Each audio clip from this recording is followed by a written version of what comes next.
अस्सलामुअलैकुम नाजरीन। सुबह गुल खान ने हमें उठाया और कमांडर शेरवान के चेहरे पर जख्म के खरंड देखकर कहने लगा, ये टॉर्चर के निशान हैं। मुझे मालूम है, मैं इसके लिए दवाई लाता हूँ। नाश्ता मैंने बावर्ची खाने में ही लगा दिया है। इतनी देर में आप लोग नाश्ता कर लें। हम बावर्ची खाने में आ गए और गुल खान मकान से निकल गया। जब वापस आया तो हम नाश्ते से फारिग होकर बैठक में बैठे बातें कर रहे थे।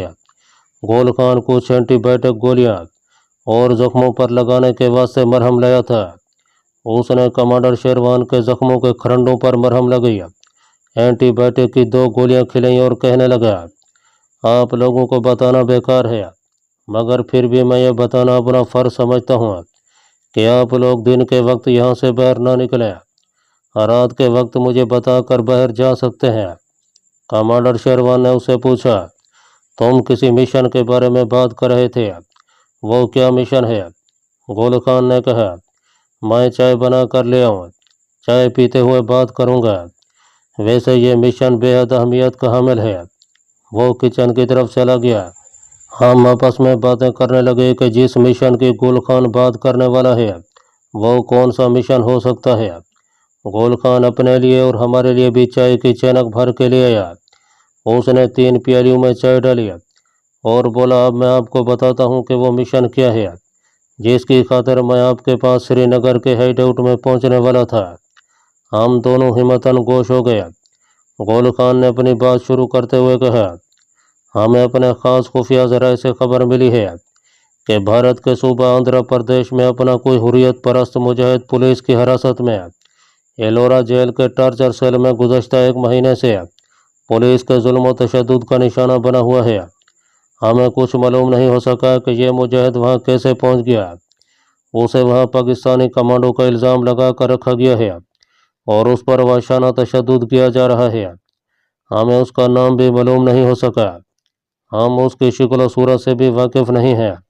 सिर्फ इतना ही सुराग मिला है कि जब उस पाकिस्तानी कमांडो या कश्मीरी मुजाहिद को आंध्र प्रदेश की पुलिस ने गिरफ्तार किया तो वो साधु के भेष में था।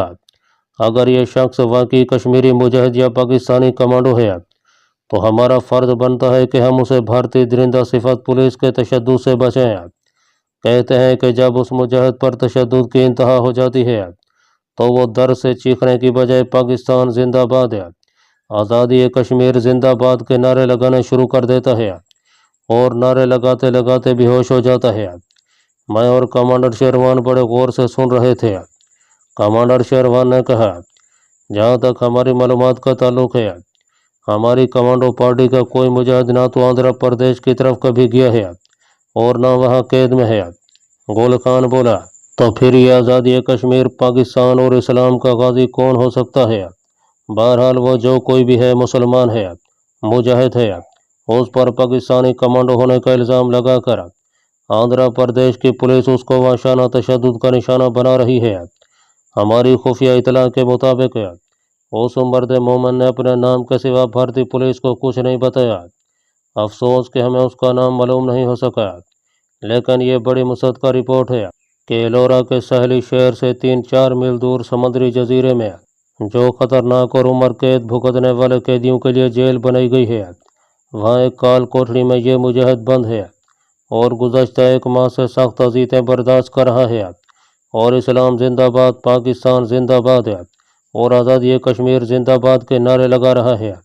मैंने गुल खान से पूछा, क्या ये भी मालूम नहीं हो सका कि वो कश्मीरी है, पंजाबी है या पाकिस्तानी है?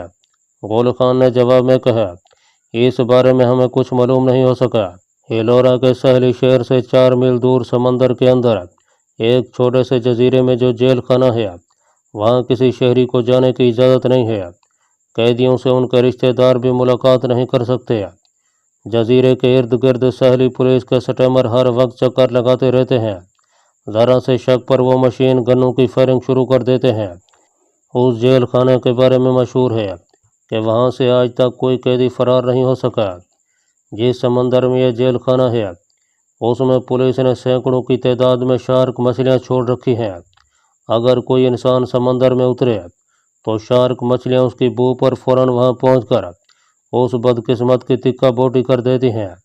یہ باتیں تو بعد میں ہوتی رہیں گی، پہلے آپ لوگ یہ بتائیے کہ کیا آپ اس مشن پر جانے کے لیے تیار ہیں؟ میں نے کمانڈر شیروان کی طرف دیکھا، اس نے گل خان سے کہا، گل خان، آزادی کشمیر کے مجاہد، پاکستان کے شہدائی اور اسلام کے غازی اس شیر دل مجاہد کو وہاں سے نکالنا ہمارا فرض ہے، ہم اس مشن کو اپنا دینی فرض سمجھ کر پورا کریں گے۔ گل خان نے میری طرف دیکھا، کیا تم بھی تیار ہو؟ میں نے کہا، میں دل و جان سے تیار ہوں، لیکن میں اس مشن پر اکیلا جانا زیادہ پسند کروں گا۔ کمانڈر شیروان کو آرام کی بھی ضرورت ہے اور پیچھے کشمیر کے محاذ پر بھی اس کی ضرورت ہے۔ کمانڈر شیروان نے مجھ سے اختلاف کرتے ہوئے کہا، جب تک کشمیر بھارتی تسلط سے آزاد نہیں ہو جاتا اور کشمیری عوام اپنا حق خود اداریت حاصل نہیں کر لیتے، آرام ہم پر حرام ہے۔ میں اس مشن پر ضرور جاؤں گا۔ حقیقت یہ ہے کہ میں کمانڈر شیروان کو اس خطرناک مشن پر ساتھ نہیں لے جانا چاہتا تھا۔ اس کی سب سے اہم وجہ یہ تھی کہ انڈیا کی ملٹری انٹیلیجنس نے امرتسر کے قلعے میں اس پر اس قدر تشدد کیا تھا کہ کمانڈر شیروان کو کم از کم 1 ماہ تک علاج اور آرام کی ضرورت تھی۔ میں نے ایک اور طرح سے کمانڈر شیروان کو قائل کرنے کی کوشش کرتے ہوئے کہا، کمانڈر شیروان، اس مشن پر ویسے بھی 2 کمانڈوز کا جانا مناسب نہیں ہے، اس کے لیے میں اکیلا ہی کافی ہوں۔ ایک آدمی تو ہنگامی صورت میں کسی بھی طرح اپنا بچاؤ کر سکتا ہے، لیکن 2 آدمیوں کے لیے مشکل پڑ سکتی ہے۔ آپ ہمارے کمانڈر ہیں، ہم آپ کی زندگی خطرے میں نہیں ڈالنا چاہتے۔ آپ یہاں سے واپس سری نگر پہنچ کر حریت پرست کمانڈوز کی قیادت سنبھالیں، وہاں آپ کی اشد ضرورت ہے۔ کمانڈر شیروان کسی طرح نہیں مانتا تھا، لیکن جب گل خان نے بھی اسے سمجھایا تو وہ بادل نخواستہ سری نگر واپس جانے پر راضی ہو گیا۔ ہمارا اب سب سے پہلا مشن کمانڈر شیروان کو دلی سے نکال کر سری نگر پہنچانا تھا۔ گل خان نے اپنے خاص آدمی کو تیار کر لیا۔ ایک رات کمانڈر شیروان کا سادھو والا حلیہ بنا کر اس خاص آدمی کے ساتھ دلی سے بذریعہ ٹرین جموں توی کی طرف روانہ کر دیا۔ اس کے بعد میں اور گل خان سر جوڑ کر بیٹھ گئے۔ میں نے گل خان سے پوچھا، اب مجھے بتاؤں کہ آندھرا پردیش کا یہ شہر جہاں مجھے جانا ہے کس طرف واقع ہے؟ گل خان کہنے لگا، یہ سارا علاقہ حیدرآباد دکن کا علاقہ ہے، جہاں نظام حیدرآباد کی حکومت تھی اور جو ہندوستان کی سب سے بڑی مسلمان ریاست تھی۔ نظام حیدرآباد نے قیام پاکستان کے وقت پاکستان سے الحاق کا اعلان کیا تھا، مگر قائد اعظم کی وفات کے ساتھ ہی بھارتی فوج نے حیدرآباد دکن کی مسلم ریاست پر چڑھائی کر دی۔ دکن کے بہادر اور سرفروش رضاکاروں نے ہر محاذ پر بھارتی فوج کا بے جگری سے مقابلہ کیا، مگر ان کے وسائل محدود تھے، ان کے پاس وافر اسلحہ اور توپ خانہ بھی نہیں تھا۔ چنانچہ بھارت نے حیدرآباد کی ریاست پر قبضہ کر لیا اور ہزاروں مسلمانوں نے دشمن کے خلاف جنگ کرتے ہوئے جام شہادت نوش کیا۔ بہرحال اب اس صوبے کا نام آندھرا پردیش ہے۔ یہاں کے لوگ بڑی خوبصورت اردو زبان کے ساتھ ساتھ تیلگو زبان بھی بولتے ہیں۔ تمہیں دلی سے حیدرآباد جانا ہوگا، وہاں سے تم وجے واڑہ جاؤ گے، وجے واڑہ سے نیلور شہر کے اسٹیشن پر اتر جاؤ گے۔ یہاں ایک دریا سمندر میں گرتا ہے، دریا کے ڈیلٹے پر ایلورا نام کا ایک چھوٹا سا شہر آباد ہے۔ اس شہر کی ایک چھوٹی سی بندرگاہ بھی ہے، جہاں سے مسافر بردار سامان سے لدے ہوئے سمندری جہاز اوپر مشولی پٹم، کاکی ناڈا اور وشاکھا پٹم کی طرف اور نیچے مدراس کی جانب جاتے ہیں۔ یہ خلیج بنگال کا سمندر ہے۔ ایلورا کی چھوٹی سی بندرگاہ سے مشرق کی طرف سمندر میں 4-5 میل کے فاصلے پر ایک مختصر سا جزیرہ ہے۔ اس جزیرے میں صرف ایک ہی بلند پہاڑی ہے۔ اس پہاڑی کے اوپر وہ جیل خانہ ہے، جس کی ایک کال کوٹڑی میں ہمارا گمنام مجاہد یا کمانڈو قید و بند میں رہ کر تشدد کی اذیتیں برداشت کر رہا ہے۔ مجھ تک جتنی خفیہ اطلاعات پہنچی ہیں وہ میں نے تمہیں بیان کر دی ہے، باقی آگے ہمارا ایک آدمی تمہاری رہنمائی کرے گا۔ میں نے اس سے پوچھا، یہ اپنا آدمی کیا دلی سے میرے ساتھ جائے گا؟ گل خان نے نفی میں سر ہلاتے ہوئے کہا، نہیں، یہ آدمی تمہیں حیدرآباد دکن میں ملے گا، تمہیں اس کا ایڈریس دے دیا جائے گا اور اپنی شناخت کے لیے کوڈ الفاظ بھی بتا دیے جائیں گے۔ ٹھہرو، میں تمہیں اس کی تصویر دکھاتا ہوں۔ گل خان ایک ٹرنک میں سے کاپی نکال کر لے آیا۔ کاپی میں پاسپورٹ سائز کی ایک بلیک اینڈ وائٹ تصویر تھی۔ گل خان نے تصویر مجھے دیتے ہوئے کہا، یہ ہمارا وہ خفیہ آدمی ہے جو تمہیں حیدرآباد کے ایک محلے میں ملے گا۔ तुम्हें उस मोहल्ले का पूरा पता बता दिया जाएगा। मैं तुम्हें इस आदमी का नाम नहीं बताऊंगा, वो भी तुम्हें अपना नाम नहीं बताएगा। वो तुमसे ज़्यादा बेतकल्लुफ़ भी नहीं होगा, मगर तुम्हारी पूरी पूरी रहनुमाई करेगा और तुम्हें अपने मिशन की तकमील के लिए जिस चीज़ की भी ज़रूरत पड़े वो तुम्हें मुहैया कर देगा। उस शख्स के बारे में मुझे इससे ज़्यादा तुम्हें कुछ बताने की इजाज़त भी नहीं है। उस ख़ास आदमी का असली नाम मैं तुम्हें नहीं बताऊंगा, वो नाम बताऊंगा जिस नाम से वो शहर हैदराबाद दक्कन में रह रहा है। वो तुमसे भी तुम्हारा नाम नहीं पूछेगा। उस शख्स तक अपने खुफिया वसाइल के ज़रिए तुम्हारा हुलिया और तुम्हारे बारे में सारी मालूमात पहुंचा दी जाएंगी। मेरे हाथ में उस शख्स की तस्वीर थी जिससे हैदराबाद दक्कन में जाकर मुझे मुलाकात करनी थी, और उसके ज़रिए आगे इलोरा के जजीरे वाली भारत की ख़तरनाक तरीन जेल और अपने गुमनाम कमांडो मुजाहिद के बारे में मज़ीद मालूमात हासिल करके उसे भारतीय कब्ज़े से आज़ाद कराना था। तस्वीर एक दरमियानी उम्र के आदमी की थी जिसकी घनी मूछें थीं, दाढ़ी नहीं थी, उचकन पहनी हुई थी, चेहरे की हड्डियां चौड़ी थीं, सर पर कांग्रेसी टोपी थी। मैंने गुल खान से कहा, क्या ये हिंदू कांग्रेसी बनकर वहाँ रहता है? हाँ, गुल खान ने जवाब दिया, ये वहाँ अपने मोहल्ले की कांग्रेस कमेटी का मेंबर भी है। फिर उसने मुझे उसका हिंदू नाम और उसके मोहल्ले का एड्रेस ज़बानी बताया और लिख कर भी दे दिया। मैंने ये एड्रेस वाला कागज़ तय करके अपनी जेब में संभाल कर रख लिया। इसके बाद मैंने आंध्र प्रदेश में किसी संगीन जेल में कैद और भारतीय खुफिया इंटेलिजेंस के तशद्दुद और टॉर्चर का निशाना बनते हुए इस्लाम के गाजी पाकिस्तान के शदई और आज़ादी कश्मीर के मुजाहिद उस गुमनाम कमांडो को वहां से फरार कराने की तैयारियां शुरू कर दी। आंध्र प्रदेश में इन दिनों गर्मियों का मौसम था। वहाँ नवंबर दिसंबर में भी सर्दी बराए नाम सिर्फ रात को पड़ती थी। मैंने एक मटियाले रंग की मोटे खदर की जैकेट बनवाई, पतलून भी उसी कलर की खरीद ली, जूते मेरे ठीक ठाक थे। एक खदर का थैला ले लिया। इस किस्म का थैला सियासी कारकुन आम तौर पर अपने कांधे से लटकाए रखते थे। उसमें मैंने एक जोड़ा खदर का कुर्ता पजामा और तौलिया टूथपेस्ट वगैरह रख लिया। मुझे इन चीज़ों की ज़रूरत नहीं थी, मगर अपने आप को एक नॉर्मल मुसाफिर ज़ाहिर करने की खातिर ये चीज़ें ज़रूरी थीं। गुल खान ने मुझे कुछ इंडियन करेंसी दे दिया। दिल्ली से नेल्लोर तक का थर्ड क्लास का रेलवे टिकट भी लाकर दे दिया। मेरे और कमांडो शेरवान के पास जो 2 ऑटोमेटिक पिस्तौल थे, उनमें से एक कमांडो शेरवान छुपाकर अपने साथ ही श्रीनगर ले गया था। एक मेरे पास था, मैगजीन भी था। गुल खान ने कहा, ये पिस्तौल साथ ले जाना ठीक नहीं, ये तुम यहीं मेरे पास छोड़ जाओ। हैदराबाद में हमारा आदमी तुम्हें जिस किस्म के असले की ज़रूरत होगी तुम्हें मुहैया कर देगा। हैदराबाद में मुसलमानों की भारी अक्सरियत है और वो आज भी पाकिस्तान से वल्हाना प्यार करते हैं और कश्मीरियों को हक खुद इरादी दिलाने की खातिर हर किस्म की कुर्बानी देने को तैयार हैं। मगर भारतीय हुकूमत ने दूसरे सूबों के मुसलमानों की तरह दक्कन के मुसलमानों के पाँव में भी गुलामी और जबर इस्तबदाद की जंजीरें डाल रखी हैं।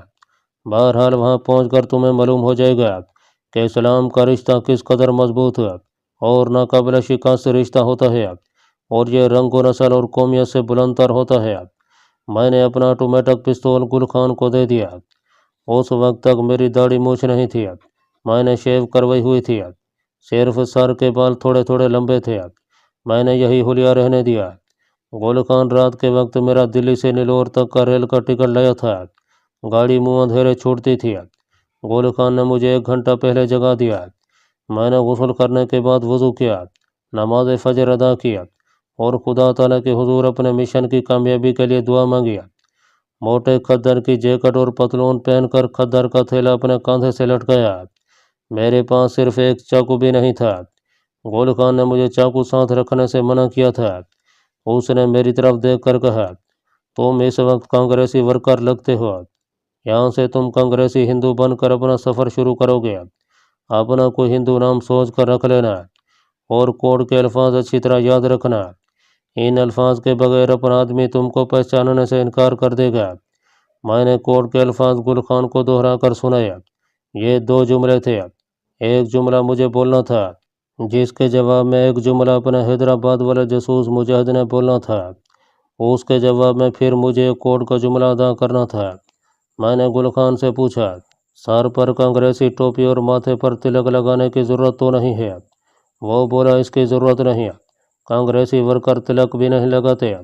अगर कहीं ज़रूरत महसूस हुई तो अपने आप को कम्युनिस्ट भी ज़ाहिर कर देना। आंध्र प्रदेश में कम्युनिस्ट पार्टी का भी जोर है और भारत में कम्युनिस्ट पार्टी पर कोई पाबंदी नहीं है। मैंने गुल खान से हाथ मिलाया। उसने मेरे मिशन की कामयाबी के लिए दुआ किया और कहने लगा, मुझे यकीन है कि तुम मेलोरा जजीरे की संगीन जेल में कैदो बंद है और तशद्दुद की अजीतें बर्दाश्त करने वाले गुमनाम कमांडो और इस्लाम के उस मुजाहिद को ज़रूर रिहा करवा लोगे जिसके बारे में किसी को कुछ मालूम नहीं कि वो कौन मुसलमान मुजाहिद है और भारतीयों की कैद में कैसे फंस गया। मैंने कहा, मैं इंशाअल्लाह ताला पूरी कोशिश करूँगा कि उस मर्द गाजी को काफरों की कैद से निकाल कर जहाँ वो जाना चाहे उसे वहाँ पहुँचा दूँ। खुदा हाफिज़। दिल्ली में अभी सुबह नहीं हुई थी। रात के पिछले पैर सितारे आसमान पर झिलमिला रहे थे, मगर दिल्ली बहुत बड़ा शहर था। गोल खान के अंदरूनी शहर वाले महल्ले से निकला तो कुशादा बाज़ारों में बत्तियां खूब रोशन थीं। मैंने पैदल चलना मुनासिब न समझा क्योंकि रात को गश्त करने वाली पुलिस से कहीं भी आमना सामना हो सकता था। जो पहला खाली रिक्शा मिला उसमें बैठकर दिल्ली के रेलवे स्टेशन पहुंच गया। टिकट मेरे पास था। प्लेटफार्म मुसाफिरों से भरा हुआ था। दिल्ली से नेलोरा या हैदराबाद ऐसा रूट था कि जिस रोड पर भारत के बड़े बड़े अहम शहर थे और इन शहरों के मुसाफिर प्लेटफार्म पर अपने कुंभों के साथ बैठे ट्रेन का इंतज़ार कर रहे थे जो लखनऊ कानपुर से आ रही थी। मैंने टी स्टॉल पर खड़े होकर चाय का एक कप पिया। नाश्ता मैं गुल खान के यहाँ से करके आया था। दिल्ली में सर्दी थी मगर मोटे खद्दर की जैकेट से सर्दी का काफ़ी बचाव हो गया था। मैंने सिगरेट का एक पैकेट खरीदा और सिगरेट सुलगा कर एक तरफ बैठकर ट्रेन का इंतज़ार करने लगा। ट्रेन आई, मुसाफिरों ने उसके डब्बों पर हल्ला बोल दिया। मैं अकेला था, कोई सामान भी मेरे साथ नहीं था। एक डब्बे में मुझे भी जगह मिल गई। मुसाफिरों में पंजाबी, हिंदू, सिख भी थे। जनूबी हिंद के काले काले मद्रासी तमिल भी थे। तरह तरह की ज़बानें बोली जा रही थीं। मैं कोने में खिड़की के साथ लगकर बैठा बाहर प्लेटफार्म की रोशनियों को देख रहा था। आखिर ट्रेन चल पड़ी। दिल्ली से नेलोर तक का सफ़र भी शैतान की आंत की तरह तवील था। खुदा जाने कितने स्टेशन है, कितने शहर है। आबो हवा बदल गई, ज़बान बदल गई। बड़े बड़े चंद एक शहर याद रह गए हैं। वही आपको बताता हूँ। यह ट्रेन दिल्ली से वाया झांसी नेल्लोर जा रही थी। झांसी से वो दिल्ली बम्बई लाइन को छोड़कर वो नरसिम्हापुर और नागपुर वाली लाइन पर हो गया। नरसिम्हापुर से नागपुर, नागपुर से वर्धा से चंद्रपुर, वहाँ से वरंगल और वरंगल से हैदराबाद पहुँच गई। यह सफ़र पूरे एक दिन और एक रात और फिर एक दिन में तय हुआ। हैदराबाद ट्रेन पहुंची तो सूरज गरूब होने वाला था। उस मुस्लिम रियासत के आसार स्टेशन की तर्ज तामीर और वहाँ के लोगों के पहनावे से नुमायाँ थे। यहाँ उचकने और तुर्की टोपियाँ नजर आईं तो दिल को खुशी हुई, मगर जब यह ख्याल आया कि बरसगीर की सबसे बड़ी मुसलमान रियासत पर इंडिया की हुकूमत ने ज़बरदस्ती कब्जा कर लिया था और यहाँ मुसलमानों का खून बेतरीक बहाया गया था, तो दिल उदास पड़ गया। मुझे यहाँ उतरना था और अपने आदमी से मुलाकात करनी थी। मेरा टिकट नेल्लोर तक का था। मैं हैदराबाद दक्कन के स्टेशन पर उतर गया। स्टेशन से बाहर निकलकर एक मोटर रिक्शा वाले को उस इलाके का नाम बताया जहाँ मुझे अपने आदमी से मिलना था। रिक्शा शहर के खूबसूरत कुशादा बाजारों में से गुजरने लगा। दूर से मैंने चार मीनार की इमारत देखी। रिक्शा दूसरी तरफ से होकर आगे निकल गया। अब मैं आपको नहीं बताऊंगा कि रिक्शा किस तरफ गया। रिक्शा एक खास जगह पर जाकर रुक गया। यही वो इलाका था जिसका पता मुझे गुल खान ने लिखवाया और याद भी कराया था। इतना समझ लें कि यह कोई मॉडर्न इलाका नहीं था। दरमियाने दर्जे की आबादी थी, होशनुमा मकान भी थे और टीन की छतों वाले मकान भी थे। इमली, ताड़ और नारियल के दरख्त जगह जगह नजर आ रहे थे। मुसलमान अपनी उचकन और चौड़े चौड़े पजामों से साफ पहचाने जाते थे, जबकि हिंदू सिर्फ बुनियान और तहमद बांधे हुए थे। तहमद भी उन्होंने नीचे से उठाकर घुटनों तक बांधा हुआ था। उनकी अक्सरियत पाँव से नंगी थी। शलवार कमीज और बुरकों वाली मुसलमान औरतें भी दुकानों पर नजर आ रही थीं और साड़ियों वाली हिंदू औरतें भी चल फिर रही थीं। यहाँ की ज़बान उर्दू भी थी और तेलुगु ज़बान भी बोली जा रही थी। तमिल लोग भी थे मगर अक्सरियत तेलुगु बोलने वालों की थी। एक मस्जिद के ऊंचे मीनार दिखाई दिए। ये एक निशानी थी जो मुझे बताई गई थी। इस मस्जिद के आगे एक बाजार था, जिसकी एक दुकान में बाहर एक बोर्ड लगा था। दुकान के अंदर वही घनी मूछों वाला आदमी, जिसकी गुल खान ने मुझे दिल्ली में तस्वीर दिखाई थी, तख्त पोछ पर गाँव तकिया लगाए बैठा था। उसने हैदराबादी उचकन पहनी हुई थी, जिसके बटन गर्मी के मौसम में भी गले तक बंद किए हुए थे। सर पर कांग्रेसी टोपी थी। 3 आदमी तख्त पोछ पर उसके सामने बैठे उससे बातें कर रहे थे। मैं भी आदाब कहकर एक तरफ होकर बैठ गया। उस आदमी ने मेरी तरफ निगाह उठाकर देखा। गुल खान ने अपने खुफिया पैगाम के जरिए उसे भी मेरा हुलिया बता दिया हुआ था। उसके चेहरे के तसुरात बता रहे थे कि उसने भी मुझे पहचान लिया है, मगर उसने ऐसा ज़हर किया जैसे मैं कोई अजनबी हूँ। इतना ज़रूर उसने किया कि मुझसे कोई बात ना किया और दूसरे आदमियों को मुख्तसर सी बात करने के बाद एक एक करके रुखसत कर दिया। जब सब लोग चले गए और दुकान में हम दोनों के सिवा और कोई न रहा, तो उसने संदूकची में से बीड़ी का बंडल निकाला, मुझे बीड़ी पेश किया। आप शौक करेंगे? मैंने मुस्कुराते हुए कहा, जी नहीं शुक्रिया। आप तंबाकू नहीं पीते? मैंने कहा, मैं सिगरेट ज़रूर पीता हूँ, मगर बीड़ी बड़ी सख्त होती है। उसने खुद एक बीड़ी सुलगा ली और मुझसे पूछा, आप कहाँ से तशरीफ़ लाए हैं, कैसे तशरीफ़ लाए हैं?